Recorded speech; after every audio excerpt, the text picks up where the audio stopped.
If you're defending fees here in terms of preparing for court scrutiny, remember that the doctrine of fees on fees, which is the estate of Trinan case, is a probate case. In Trinan, it was the attorneys filed for extraordinary fees. The extraordinary fees were objected to. The court granted the extraordinary fees. The objector appealed. The attorneys defended obviously the appeal. The appeal sustained the trial court. And then the attorneys went back to get the fees that they incurred in seeking the extraordinary fees and the appeal. And those fees were again allowed. Again, it was appealed, and again, the Court of Appeal said that was a proper expense. That's fees on fees.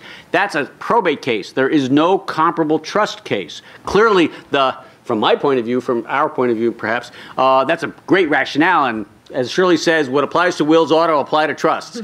But we don't have a direct case on point, and we don't know how the facts will turn out. So keep in mind that if you're going to be defending your fees, part of your risk is that you'll be defending those fees for free. A way to plan around it, perhaps, is your fee agreement with a trustee, but you're still back in the same problem that fee agreement itself can be subject to court scrutiny.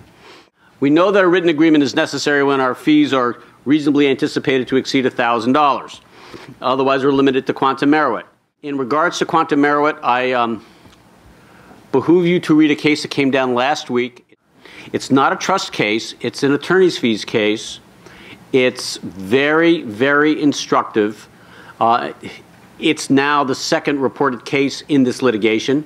The first, Bakhtari versus Fair case, had to do with the enforceability of settlement agreements and the mediation privilege. It came out about 5 years ago. This one has to do, Mr. Fair was the lawyer for Mr. Bakhtari when Mr. Bakhtari inherited a substantial amount of money in 1991. Mr. Bakhtari was then presented with business opportunities by Mr. Fair, who was his lawyer. Mr. Fair then said, let's go into business together. And Mr. Bakhtari said, that's a good idea. Mr. Fair was a very shrewd businessman. The series of investments that he and Mr. Bakhtari engaged in were very, very successful. They were making enormous amounts of money, millions of dollars.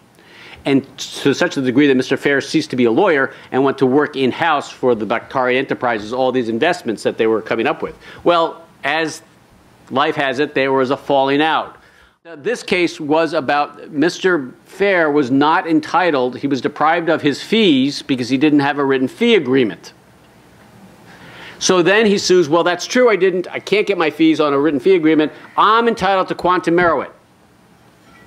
And the Court of Appeal last week said, no, you're not. Really?